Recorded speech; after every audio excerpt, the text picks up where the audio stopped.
बहुत बहुत स्वागत आप सभी का हिमाचल तहलका न्यूज चैनल के साथ। मैं कृष्ण कुमार आज एक बार फिर से बहुत बहुत स्वागत करता हूं आपका यहां पर, जहां पर आज जो है कारगिल विजय दिवस के उपलक्ष्य में जो है 25वीं वर्षगांठ जो है बड़सर में यहाँ पर मनाई जा रही है। साथ में यहाँ पर उपस्थित हैं बड़सर विधानसभा के विधायक इंद्रदत्त लखनपाल जी, और साथ में यहाँ पर देखेंगे आप लाइव की रिपोर्ट जो हम आपके बीच में रखने जा रहे हैं। ये लाइव की रिपोर्ट। अपने प्राणों की आहुति देकर देश की सीमाओं की रक्षा की थी। कारगिल युद्ध 26 मई 1999 को शुरू हुआ था। यह युद्ध लगभग 60 दिन चला था। इस युद्ध में भारतीय सेना के 527 सैनिक शहीद हुए थे। इसमें हिमाचल प्रदेश के 52 सैनिक शामिल हैं। हमीरपुर जिला से इस युद्ध में 8 सैनिक वीरगति को प्राप्त हुए थे, जिसमें बड़सर क्षेत्र के 2 जवानों ने भी मातृभूमि की रक्षा के लिए अपने प्राणों की आहुति दी थी। इसमें 24 साल की उम्र में शहीद होने वाले सिपाही दीपचंद गांव डाघर बरोटी और शहीद प्रवीण कुमार गांव कलवा डाघर 60वीं शामिल हैं। इस युद्ध में हिमाचल प्रदेश के 2 जवानों को सर्वोच्च वीरता पुरस्कार परमवीर चक्र से सम्मानित किया गया था। इसमें कांगड़ा जिले के कैप्टन बीके बत्रा को परमवीर चक्र मरणोपरांत तथा बिलासपुर जिला से संबंध रखने वाले राइफलमैन संजय कुमार को भी परमवीर चक्र से सम्मानित किया गया था। हमारी सेना ने उस समय अदम्य साहस और दृढ़ संकल्प का परिचय देकर पूरे देश को गौरवान्वित किया था। हमारे सैनिकों ने कठिन चुनौतियों का सामना किया। कठिन इलाकों, खराब मौसम और एक दृढ़ दुश्मन से जूझते हुए कारगिल की बर्फीली चोटियों से घुसपैठियों को खदेड़ने के लिए अदम्य साहस और भावना का परिचय दिया। उनकी वीरता और निस्वार्थता हम सभी के लिए एक प्रेरणा स्रोत है। यह दिवस उन सभी वीर जवानों को याद करने तथा सम्मानित करने का है, जिन्होंने अपने देश की रक्षा के लिए अपने प्राणों को भी न्यौछावर कर दिया। हम अपने वीर शहीदों एवं उनके परिवारों के प्रति सदैव आभारी और समर्पित रहेंगे। हम उनके बलिदान एवं शहादत को सम्मान करने के साथ साथ उनके परिवारों के प्रति भी अपनी सहानुभूति प्रकट करते हैं। उस कालखंड में हमारे प्रधानमंत्री स्वर्गीय श्री अटल बिहारी वाजपेयी जी थे। उनके कुशल प्रशासन व उच्च निर्देशों के द्वारा हमने यह विजय प्राप्त की थी। इसके साथ ही हम आपको यह बताना चाहेंगे कि वर्तमान में हमारे परम आदरणीय प्रधानमंत्री श्री नरेंद्र मोदी जी की गतिशील डायनामिक सोच एवं कुशल नेतृत्व के कारण हम आतंकवाद को रोकने में सफल रहे हैं। प्रधानमंत्री जी ने अभी नई भर्ती प्रणाली अग्निवीर के नाम से प्रारंभ की है, जिसमें नौकरी की अवधि को 4 वर्ष से बढ़ाकर 7 वर्ष कर दिया है। और इसी के साथ जो अभी पहले पहले टेन्योर बताया गया था कि इसका होगा 4 वर्ष का, वो तो कर दिया है 7 साल। और इसी के साथ जो वहां से वापस आने थे बंदे, जैसे 25% के हिसाब से उसको कर दिया है अभी 50%। इसी के साथ उनका पैरामिलिट्री फोर्सेज में भी 10% आरक्षण का प्रावधान किया गया है। कई राज्यों में भी इस आरक्षण की सुविधा लागू हो गई है। मैं बड़सर के लोकप्रिय विधायक श्री इंद्रदत्त लखनपाल जी को यह सुझाव देना चाहता हूं कि इस दिवस अर्थात 26 जुलाई को हम प्रतिवर्ष शहीदों के नाम पर अपने अपने क्षेत्र में विशेष पौधारोपण करें। यह शहीदों के प्रति हमारी सच्ची श्रद्धांजलि होगी और साथ में पर्यावरण भी हरा भरा होगा। इसी के साथ मैं आप सभी को इस कारगिल विजय दिवस के रजत जयंती समारोह की हार्दिक शुभकामनाएं देता हूँ तथा शहीद हुए जवानों को शत शत नमन करता हूँ। अंत में मैं निम्न शब्दों के साथ अपनी वाणी को विराम देता हूँ।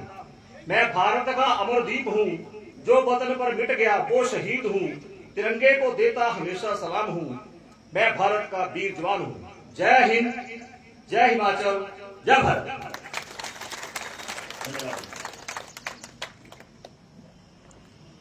धन्यवाद सर। आपने कारगिल युद्ध का जो इतिहास था हमारे सम्मुख रखा। अब मैं आग्रह करना चाहूंगा स्थानीय मंडल के अध्यक्ष श्री एसपी सिंह पटियाल जी से कि वो मंच पर आए हुए सभी गणमान्य व्यक्तियों का स्वागत सम्मान करें। श्री एसपी सिंह पटियाल जी। भारत माता की, भारत माता की। आज बरसर विधानसभा क्षेत्र के बरसर में कारगिल युद्ध के 25वीं वर्षगांठ के मनाने के शुभ अवसर पर हमारे बीच विशेष रूप से उपस्थित हमारे बरसर के लोकप्रिय विधायक आदरणीय श्री इंद्रदत्त लखनपाल जी, हमारे भूतपूर्व सैनिक जो कि बड़े बड़े औहदों से रिटायर हुए हैं, भारतीय जनता पार्टी मंडल के पदाधिकारी, यहाँ पे हमारे युवा मोर्चा भारतीय जनता पार्टी के पदाधिकारी, मोर्चों प्रकोष्ठों के अध्यक्ष, मातृशक्ति, नौजवान साथी, पत्रकार बंधु और जो भी गणमान्य लोग यहाँ पे इस कार्यक्रम में आए हैं, मैं मंडल की ओर से आपका बहुत बहुत स्वागत करता हूँ, अभिनंदन करता हूँ। मैं स्वयं जो भूतपूर्व सैनिक हैं उसी परिवार से संबंध रखता हूँ। मेरे दादाजी भी फ्रीडम फाइटर थे और मेरे परिवार में लगभग 90% जो लोग नौकरी करते हैं उसमें 90% फौज में ही हमारे कार्यरत हैं। मेरे मामा जी कैप्टन रिटायर आए हैं, मेरे जीजा भी कैप्टन रिटायर आए हैं। तो जितनी भी महान विभूतियां जो कि हमारे इस देश को सुरक्षित रखने के लिए अपनी जान की परवाह न करते हुए सरहदों पर हमारे लिए अपना यौवन आप न्यौछावर करते हैं, आप इस कार्यक्रम में आए। मैं मंडल की ओर से आपके श्री चरणों में प्रणाम करता हूं, नमन करता हूं।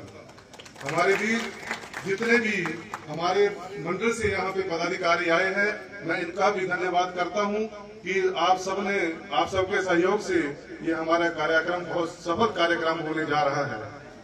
हम जितने भी लोग आपकी वजह से यहाँ पे सुख की नींद से सोते हैं, इसके लिए आपका हम सदैव ऋणी हैं और आप जैसे महान विभूतियों का हम कभी भी ऋण नहीं चुका सकते हैं। मैं ज्यादा ना बोलता हुआ क्योंकि बहुत गर्मी भी है और आज का जो कार्यक्रम है मात्र भूतपूर्व सैनिकों को समर्पित है और आपके लिए ये कार्यक्रम रखा गया है, तो मैं आपका ज्यादा समय न लेता हुआ आप जितने भी गणमान्य लोग, जितने भी महान विभूतियां आप यहाँ पे आई हैं, मैं आपको पुनः एक बार नमन करता हूँ, प्रणाम करता हूँ। जय हिंद, जय हिमाचल। धन्यवाद सर। अब मेरा आग्रह रहेगा, हमारे बीच कैप्टन मदन लाल बनियाल जी हैं कि वो आए और सेना के दौरान उनका जो भी अपना एक्सपीरियंस रहा है वो हम सबके सम्मुख रखें। मैं आग्रह करना चाहूंगा कैप्टन मदन लाल बनियाल जी से।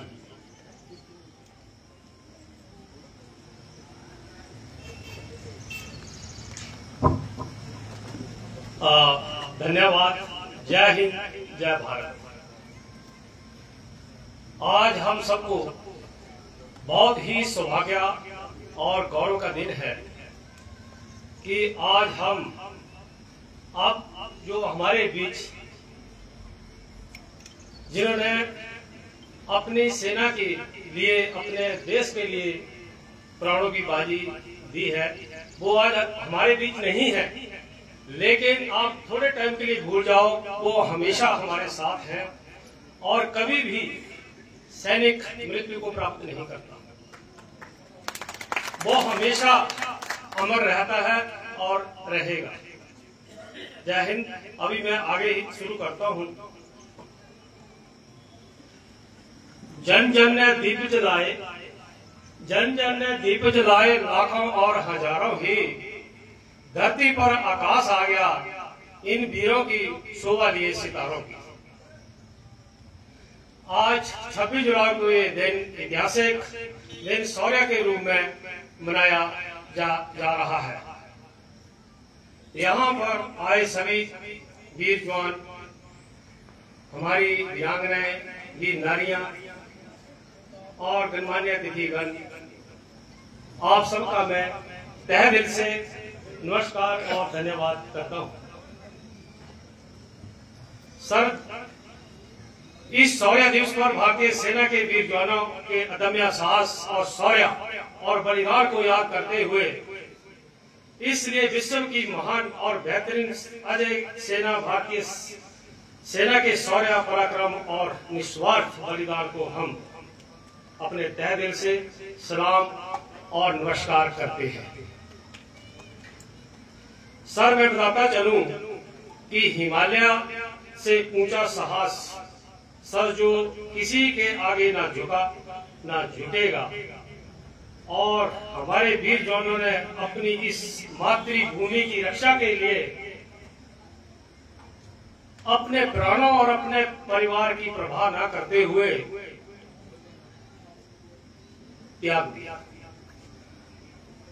तो क्यों ना हम उन परिवारों का और उन अपने नौजवानों का जिन्होंने प्राण त्यागे हैं, क्यों ना उनको हम हमेशा अपने दिलों में बिठा के याद करें, और करना भी चाहिए।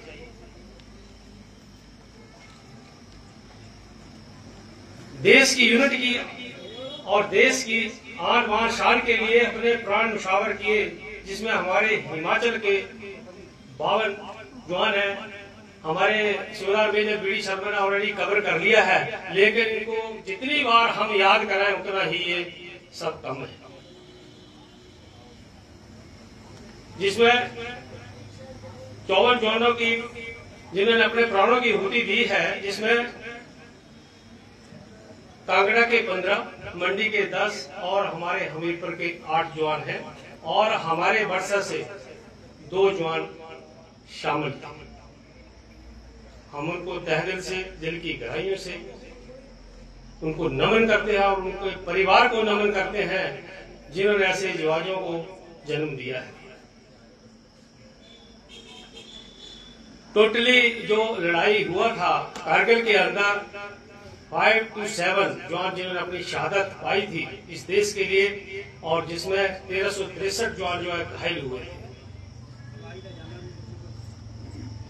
और जो उस युद्ध के दौरान काम हुआ, जो ऑपरेशन लड़ा गया, बहुत करीबी से हम लोगों ने देखा है, जिसमें हमारी आर्टिलरी, भारतीय सेना, तीनों सेनाओं ने मिलकर भाग लिया प्रत्यक्ष और प्रत्यक्ष रूप से, और भी हमारे साथ बहुत सारे ऐसे लोग थे जिन्होंने अपना वहां पे बलिदान दिया।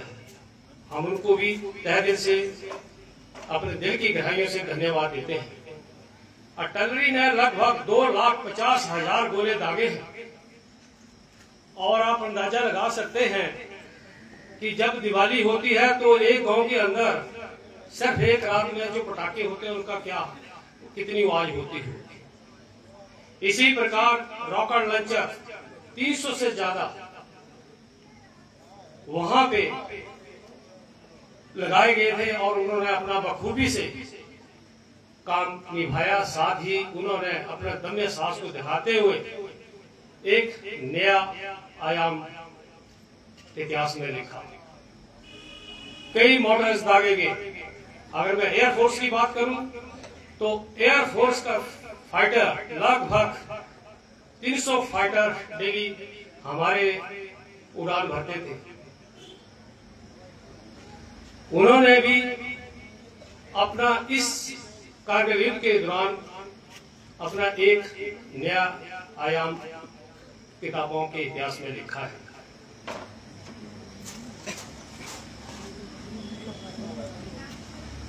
हमारे कैप्टन विक्रम बत्रा जी, उनको कई नामों से जाना जाता है, अनगिनत नाम रखे हैं उन्होंने दुनिया में, और सिर्फ भारतीय सेना ने केवल पाकिस्तान के ऊपर जीत ही हासिल नहीं की है, लेकिन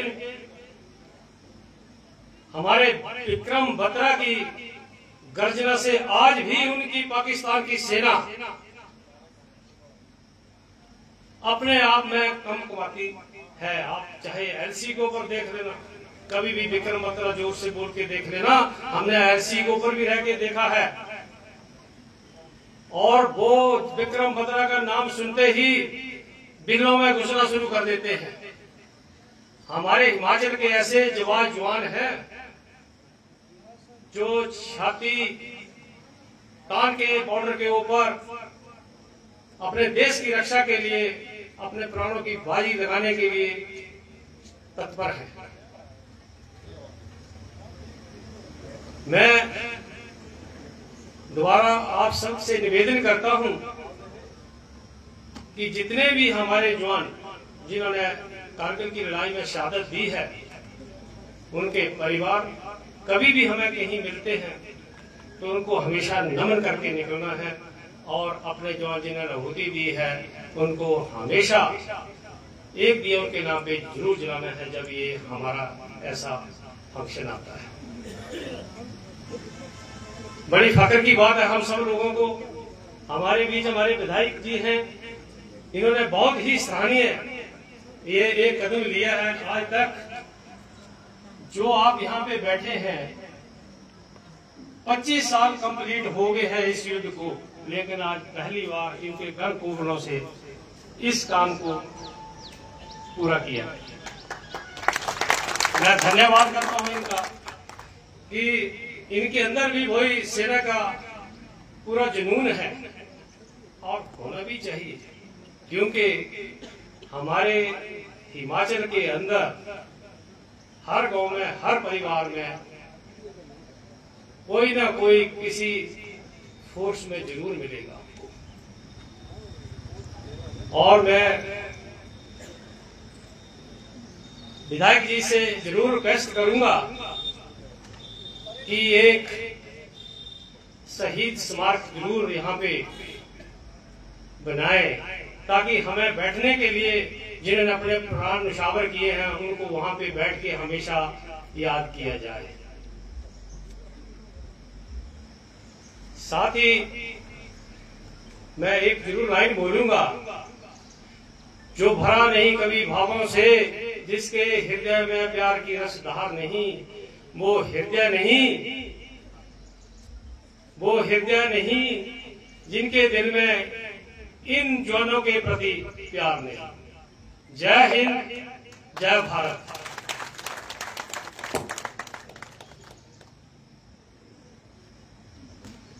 धन्यवाद सर। मेरा आप ही में से आग्रह रहेगा, अगर कोई भी भूतपूर्व सैनिक, पूर्व सैनिक अपनी कोई बात यहाँ मंच से रखना चाहते हो तो मैं आपको सादर आमंत्रित करता हूँ मंच पर।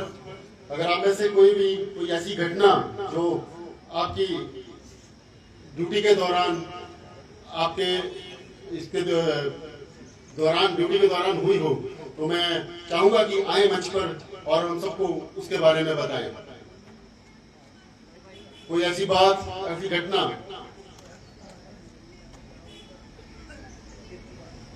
जी वेलकम। और भी अगर कोई पूर्व सैनिक हमारे बीच बैठे हैं, अपनी ऐसी कोई बात हम सबके बीच रखना चाहते हो या बताना चाहते हो, तो आप सबका स्वागत है।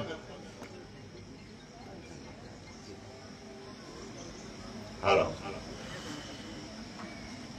जय भारत, जय हिमाचल।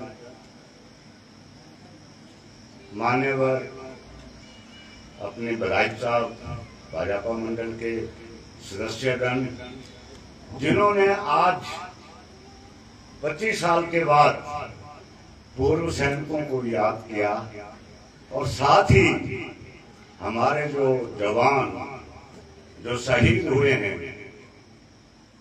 उनका शहीद होना तो आंखों देखी बातें हैं। जिनको पता है उनके मन से, अंदर से क्या निकलता है वो उन्हें पता है। मैं बड़े करीब से कारगिल ऑपरेशन में था। फोर्ट जाट को हमने रिलीव किया था 17 डोगरे ने। जिस टाइम फोर्ट जाट को 17 डोगरे ने रिलीव किया तो हमें रात में यहाँ जम्मू से उठाया और रात में हमें कारगिल में चढ़ा दिया। हमारे नए जवान थे, हमारे साथ थे। जब वहां पे गोलों की आवाज और गोले जब उस लाइन ऑफ कंट्रोल के नीचे से एक रोड जाता है जो तोलोलिंग पहाड़ी के होते हुए और 29 में जाके टच होता है। उसी रोड के वो कवरेज में है, उसी से गाड़ियों को निकलना था। तो वहां पे जब गोले पड़े थे तो हमारे जवानों ने, जो नए जवान थे, उन्होंने हमें पकड़ लिया। हमने उनको बोला कि कुछ नहीं है, तुम लोग तो दिवाली घर में करते हो तो बड़े बड़े पटाखे करते हो, तो बहुत छोटे छोटे पटाखे, और इन छोटे छोटे पटाखों में आप अगर डरने लगे तो अभी तो आपने ऊपर पहाड़ी बहुत दूर है, बजरंग पोस्ट बहुत दूर है, जो 17 लोगों को टास्क मिला है। तो बजरंग पोस्ट को ऑक्युपाई करना था। तो वहां से हमारे 15 ग्रेनेडियर वो साथ में थे, मेरे भाई यहाँ पे 15 ग्रेनेडियर का कोई होगा, उनको और कवरेज में हमें लगा दिया गया। थर्ड पोर्शन से आगे 2 लेयर होती हैं। जो आर्मी का एडवांस होता है, एडवांस से पीछे जो इन्फेंट्री की जो मैं बात कर रहा हूँ, उसी तरह से एयरफोर्स का होता है। तो उसमें चलते चलते जब फोर्जार्ड को किसी वजह से, कुछ कैजुअलिटी की वजह से जब रिलीव करना पड़ता है दूसरी यूनिट को, क्योंकि उनका जो नफरी है, उनका जो स्ट्रेंथ है वो कम हो जाती है, इस वजह से उनको रिलीव करना पड़ा धीरे धीरे। उनको वो नीचे आ रहे थे, हम ऊपर जा रहे थे। तो हमारे अमोल कालिया जी एक जोशीले जवान थे, लेफ्टिनेंट, उन्होंने नहीं माना। उन्होंने 6 जवानों को लिया, उनको काफी गाइड भी किया, लेकिन उन्होंने बोला नहीं, इनको हम मुंह तोड़ जवाब देंगे, इनको हम छोड़ेंगे नहीं। चलो, उन्होंने काफी कैजुअलिटी की, उनकी काफी जो बंकर थे वो कैप्चर किए। तो लास्ट में वो पकड़े गए। चलो, कुछ भी था, उनको हथियार डाउन करने पड़े। वो उस टाइम की परिस्थितियां थी, उस टाइम की स्थिति थी। ऐसा नहीं था कि उन्होंने जानबूझ के वो हुए, लेकिन उनको अपना जो हथियार था वो डाउन करना पड़ा था। लेकिन उनको जब ले गए तो उसके बाद हमारी यूनिट के 20 जवान, साथ में मैं तो सूबेदार था उस टाइम पे, और मेरे साथ एक सूबेदार रसपाल थे जो पंजाब के थे, और साथ में 20 जवान दिए, 2 जेसीओ, 1 कैप्टन, और दूसरी तरफ से 2 जेसीओ, 1 कैप्टन साहब, 1 मेजर साहब। तो हमारे सीओ साहब थे जनरल साहब, वो बहुत जोशीले थे। उन्होंने जब देखा तो वो भी खुद एक पार्टी लेके साथ में आ गए। जब तक हम वहां पे पहुंचे, बजरंग पोस्ट पे पहुंचे, तो हमारे जवानों को 6 जवान और अमर कालिया जी को भोकने उस तरफ ले गए थे। तो ऊपर जो पहाड़ी थी, उस पहाड़ी के नीचे जो जगह थी, उसमें ऐसे था जैसे यहाँ पे हमारे छप्पड़ की एक पहाड़ी होती है, उसी तरह से आप अगर आप वहां पे ऐसे बैठो, नीचे एक गद्दा रख लो तो पूरा कुछ तोड़ दे बोल देना, उन्हें चली उस तरह से वो रगड़ के ले गए। तो हम उस टाइम पे कुछ नहीं कर पाए, हमारे सीओ साहब भी ऊपर पहुंच गए। तब हमने उन बंकरों में देखा, उन बंकरों में पाकिस्तानियों ने इतना राशन इकट्ठा किया हुआ था जिसका कोई हिसाब नहीं था। वो एक दिन नहीं, वो पूरी प्लानिंग थी उनकी, पूरे सालों भर के लिए। उन पोस्टों को कैप्चर करने के बाद उसमें राशन खाना आराम से, और इंडिया की पूरी ऑब्जर्वेशन लेना, द्रास पूरा दिखाई देता वहां से। उसके बाद हमारा ब्रिगेड है, वो 1 to 1 ब्रिगेड पूरा दिखाई देता है। तो उनको उन चीजों से मतलब था कि हर चीज को हम कारगर करेंगे और हम वहां पे अटैक करेंगे। तो ये हमारे देखने की जो घटना थी, संजीव ने इतना बोला था कि कोई अगर देखी घटना बता सकता है तो आ जाए। तो हम इस करके मैं आपके सामने आया, और आपके सामने जो मैंने ये घटना का क्रम आपको बताया, तो इससे मेरा ख्याल में कुछ जोश तो आता होगा। तो हम अपने शहीदों को और यहाँ आए हुए पूर्व सैनिकों को जिन्होंने बड़ी बड़ी बलिदानियां दी हैं, शहीद तो हमारे वो शहादत में चले गए, उनको हमें हमेशा याद रखना चाहिए, उनको हमें हमेशा नमन करना चाहिए, उनके परिवारों को नमन करना चाहिए, उनके बच्चों को, उनके घर वालों को अगर वो मिलते हैं तो उनको प्रणाम करना चाहिए। इन्हीं शब्दों के साथ मैं अपने इसमें विराम देता हूँ। धन्यवाद। बहुत बहुत धन्यवाद सर। आपने कारगिल युद्ध के दौरान जो भी वहां पे घटनाएं हुई हम उनको हमारे सम्मुख रखा, इसके लिए हम आपके तहे दिल से धन्यवादी हैं। मेरा आग्रह दोबारा से कि हमारे बीच सेना के बहुत ज्यादा एक्सपीरियंस जो है, क्योंकि आपने जिंदगी का बहुत सारा हिस्सा जो है सेना में लगाया है, तो बहुत सारी यादें, बहुत सारे पल ऐसे होते हैं जिन्हें कि हम सुनते भी हैं, और जहां भी हम पूर्व सैनिकों से मिलते हैं तो हमें सुनने को मिलता है, वो अपनी घटनाएं सुनाते हैं, कहानियां सुनाते हैं। तो ऐसी कोई घटना, ऐसी कोई कहानी और भी है तो हम सुनना चाहेंगे। हम आपका स्वागत करते हैं। अगर हमारे बीच कोई ऐसी कोई घटना को रखना चाहते हैं तो उसका वेलकम करते हैं।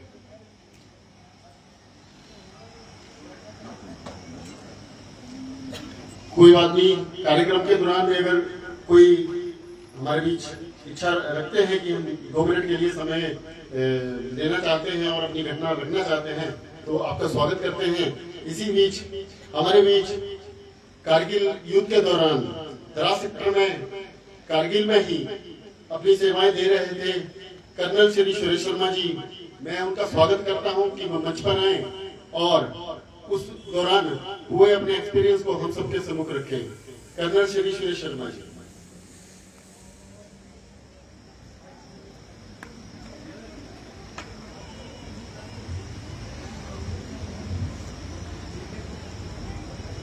Honourable member of legislative assembly Himachal Pradesh Shri Lakhanpal ji और मेरे सब साथियों भूतपूर्व सैनिकों, मैं वैसे तो मेरे को सब जानते हैं क्योंकि मैं अभी ऑफिसर इंचार्ज हूँ पॉली क्लिनिक का, ECHS का, तो तकरीबन मेरे को सारे जानते हैं। मैं 1986 में आर्टिलरी में कमीशन लिया था और 2 यूनिट मैंने कमांड की। एक SATA unit as a lieutenant colonel और एक 190 field regiment as a colonel, और मैं डिप्टी कमांडर भी रहा 26 आर्टिलरी ब्रिगेड का और कर्नल GS भी रहा कर्नल GS RT यूल में 9 कोर में। मैं ये बताना चाहता हूं कि जो युद्ध हुआ था 26 मई को हुआ था, तब मैं स्कूल ऑफ आर्टिलरी देवलाली में एज ए इंस्ट्रक्टर पोस्टेड था। जब युद्ध हुआ तो ये पता चला कि स्कूल बंद होने वाला है और जितने भी वहां पे स्टूडेंट थे और इंस्ट्रक्टर थे उनको सबको अपनी अपनी पलटन में वापस जाना था।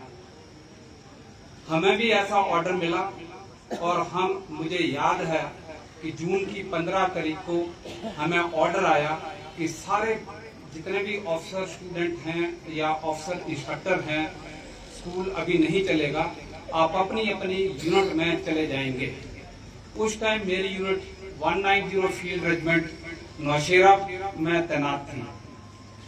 मैं नौशेरा जैसे ही पहुंचा, पीछे से आर्मी हेडक्वार्टर से सिग्नल आया कि आपको एक रडार लेके द्रास में जाना है, क्योंकि मैं सर्वेलेंस और टारगेट एक्विजिशन यानी कि साटा में long range staff course qualified था और इंस्ट्रक्टर था साटा विंग में ही, तो इसलिए मेरे को ऑर्डर आया कि आपने जो अभी रडार आई है इजराइल से जिसका नाम है ELM 2140, वो आपने द्रास में जाके डिप्लॉय करनी है।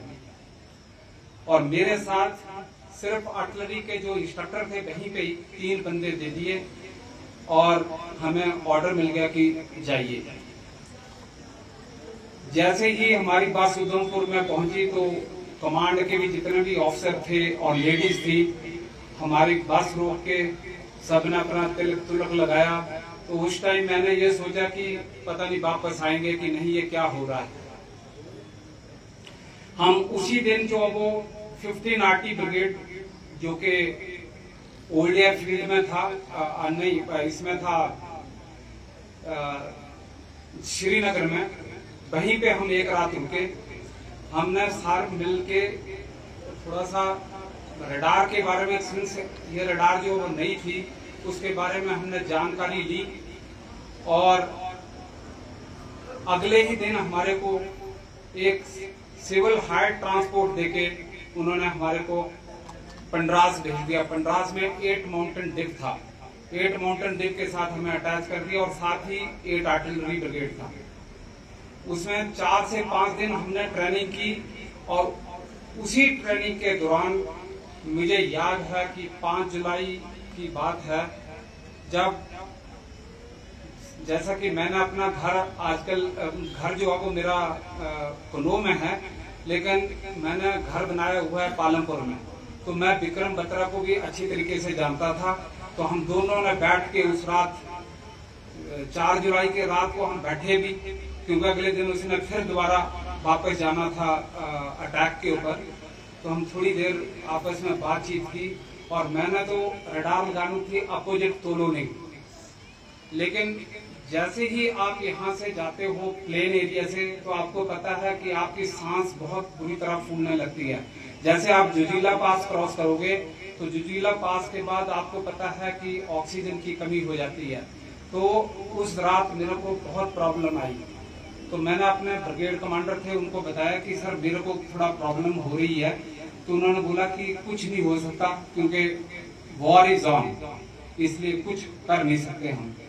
तो फिर ऐसे तैसे मैंने सुबह 3-4 दिन के लिए जो है हमने उधर आगे पीछे दौड़ना भागना ऐसे ऐसे किया और उसके बाद मेरे को रडार लेके प्लस मेरे साथ 4 बंदे कोलोनी के अपोजिट मैंने रडार डिप्लॉय कर दी। मेरा काम था मूवमेंट, जो एनिमी का मूवमेंट है या अपने जवानों का मूवमेंट है। मैं रडार में ये तो नहीं हम दिखा सकते कि अपने जवान कौन है और एनिमी के जवान कौन से हैं, लेकिन मेरे को सिर्फ मूवमेंट बताना था कि क्या हो रहा है, हाईवे से कैसे जा रही हैं गाड़ियां और जितने भी लोग थे, या पानी कैसे आ रहा है, क्या घोड़ों का इस्तेमाल हो रहा है या नहीं हो रहा है। तो मैं 1 महीने के लिए सेल्फ सस्टेंड, हमें वो पॉप टेंट दे दिया था और पूरा राशन दे दिया था जो हम 4 बंदे थे और हम 1 महीना जो है वो उस पॉप टेंट के अंदर रहे जब तक वॉर खत्म नहीं हुआ। और 26 जुलाई की बात है जब मेरे को बोला कि अभी आप नीचे आ जाओ, तब तक पूरा हम उधर ही रहे। इसके अलावा जब मैं 8 RT ब्रिगेड में हम 5 दिन पंडरास में जब हम थे तो उसी टाइम जब हम मेस में खाना खा रहे थे तो आर्टिलरी फायर आ गया। आर्टिलरी फायर जैसे ही आया तो 8 सिख के टेंट हमारे साथ थे। 8 सिख है, वो बाई चांस उनका जो गोला था वो 8 सिख के ऊपर पड़ा और पूरा तबाह हो गया टेंट। हमारे को एकदम, हमने अपना खाना वगैरह छोड़ा और सारे अफसर भागे और सब कुछ, और सबको फिर बोरियां दी गई। तो हर एक बंदे का जो है जो फ्लैश है या कोई किसी का बाजू कहाँ गिरा हुआ है वो पूरा हमने बोरियों में भरा। उस टाइम इतना डिफिकल्ट था किसी को भी रिकॉग्नाइज करना कि ये किसकी बॉडी है, ये किसकी बॉडी है। उसी टाइम मेरे को मेरे ब्रिगेड कमांडर ने बताया कि उधर एक ये करो कि चेक करो कि ये कहाँ से फायर आया, क्योंकि मैं long entry staff course qualified था।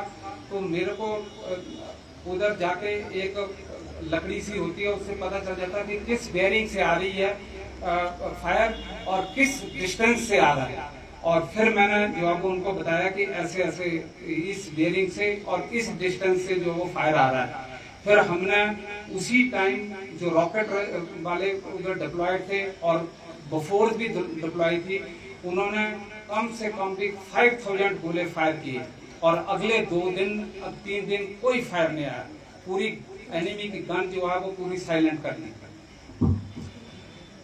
तो मैं ये बताना चाहता हूँ, जब हम वॉर में जाते हैं सब बोलते हैं कि ये लेसन दिखा दो, उनको ऐसे मार दो, इसको मार दो, इसको मार दो, लेकिन इतना आसान नहीं है। जब हम देखते हैं, उस जगह पे जाते हैं, तब हम सोचते हैं कि यार वॉर कभी नहीं होना चाहिए। War is the last option. क्योंकि जितना भी हम लोग डरते नहीं हैं, मैं ये नहीं कह रहा हूँ कि हम डरते हैं।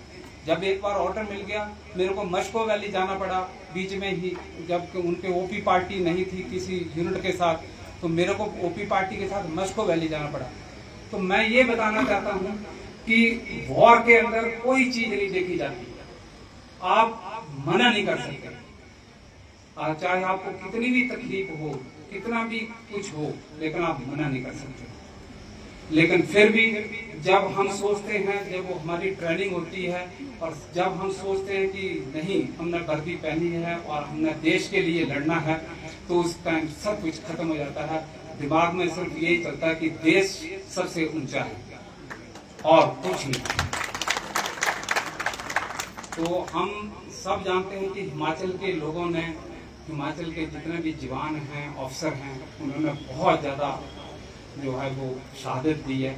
और आज की डेट में मैं बताना चाहूँगा कि सबसे ज़्यादा परमवीर चक्र जो वो हिमाचल के हैं और किसी स्टेट के नहीं है, जबकि हिमाचल हमारा इतना छोटा सा प्रदेश है।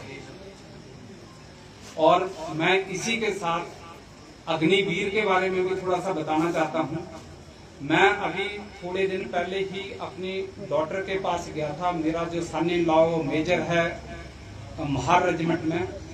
जब मैंने उनसे पूछा कि आपकी इसकी क्या राय है अग्निवीर के बारे में, क्योंकि न्यूज़पेपर में या किसी चीज में कई कुछ आ रहा है, जो अपोजिशन पार्टीज हैं तो कई कुछ बता रही है, लेकिन जब मैंने उनसे बड़े आराम से पूछा कि बेटा आप बताओ कि अग्निवीर ठीक हैं या नहीं, उन्होंने सबसे पहले ये बोला कि पापा अग्निवीर जैसा कोई नहीं, अग्निवीर जिस हिसाब से काम कर रहे हैं उसका कोई तोड़ नहीं है। ये क्यों नहीं है, इसके पीछे रीजन है, क्योंकि जो जवान जो भी एक भर्ती होकर जा रहा है, अभी तो 4 से 7 साल कर दी या 50% कर दी, बहुत अच्छा किया, गवर्नमेंट ने बड़ा अच्छा स्टेप लिया है। लेकिन मैं ये चाहता हूँ कि हर एक आदमी इतनी दिल जान से कोशिश करता है, क्योंकि हर एक आदमी उस 25% या 50% में आना चाहता है। वो कभी छुट्टी नहीं मांगता, वो 24 घंटे अपना सब कुछ देने के लिए तैयार होता है। ये जज्बा है अग्निवीर के अंदर आज की डेट में। ये तो यंग है। आज की डेट में आप बताओ, एक बंदा 17 साल के अंदर जो वो स्कूल छोड़ देता है और अगर वो कॉलेज में एडमिट हो जाता है, तो यहाँ मैं OIC ECHS हूँ, लेकिन मैं देखता हूँ, सुनता हूँ कि स्कूल में या कॉलेज में सारे बंदे कितने नशे कर रहे हैं, ऐसी चीजें कर रहे हैं। लेकिन एक लड़का जो 17 साल के अंदर अग्निवीर के अंदर भर्ती हो गया, इसका मतलब वो उस नशे से, उस सारी चीजों से दूर हो गया और अपनी जगह जाके ट्रेनिंग की, वो अच्छी चीजें सीखी उसने। अगर वो 7 साल के बाद वापस भी आ जाता है, पहली तो बात है उसको नौकरी मिलेगी। जितनी भी हमारी पैरामिलिट्री फोर्सेस हैं, उनको सब में प्रायोरिटी मिलेगी, हर एक जगह उसको प्रायोरिटी है, बिकॉज वो डिसिप्लिन सोल्जर बन के आया है, वो सारी चीजें सीख के आया। तो मैं चाहता हूँ कि ये गलत धारणा है हमारे बीच में, हम लोगों के बीच में, कई हमारे साथियों के बीच में भी ये धारणा है कि ये नहीं होना चाहिए, लेकिन ऐसा नहीं है। और इसकी बहुत स्टडी हुई है। आप समझते होंगे कि भारतीय जनता पार्टी ने ये एकदम रात को सपना आया उनको और अगले दिन इसको इम्प्लीमेंट कर दिया, ऐसा नहीं है।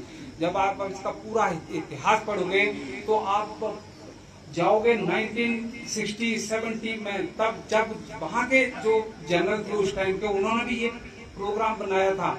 ये इसके पेपर हैं अभी भी, उन्होंने भी ये बताया था कि ऐसे ऐसे होना चाहिए, यंग चाहिए। और उसके बाद कारगिल आपने देख लिया, कारगिल में अगर यंग बंदा है, रस्सी लेके जो चढ़ना है ऊपर, वो ही कर सकता है, एक 40 साल वाला बंदा नहीं चढ़ सकता। चढ़ेगा, लेकिन उस हिसाब से नहीं, उस फुर्ती के साथ नहीं चढ़ेगा। तो ये धारणा बिल्कुल गलत है। ये मेरा व्यू है। मैं ये नहीं चाहता हूँ, हर एक का अपना अपना व्यूज होता है, लेकिन और जो मैं प्रैक्टिकली ऑन ग्राउंड पे देख के आया।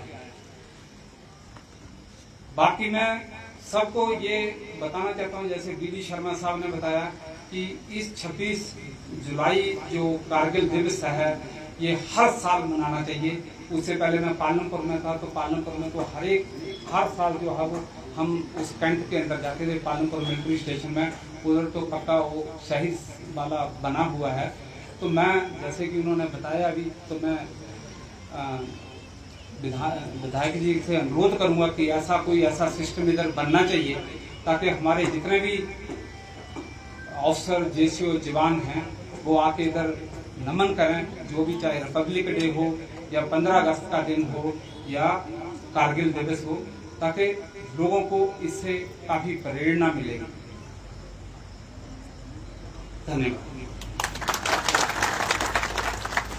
धन्यवाद सर। बहुत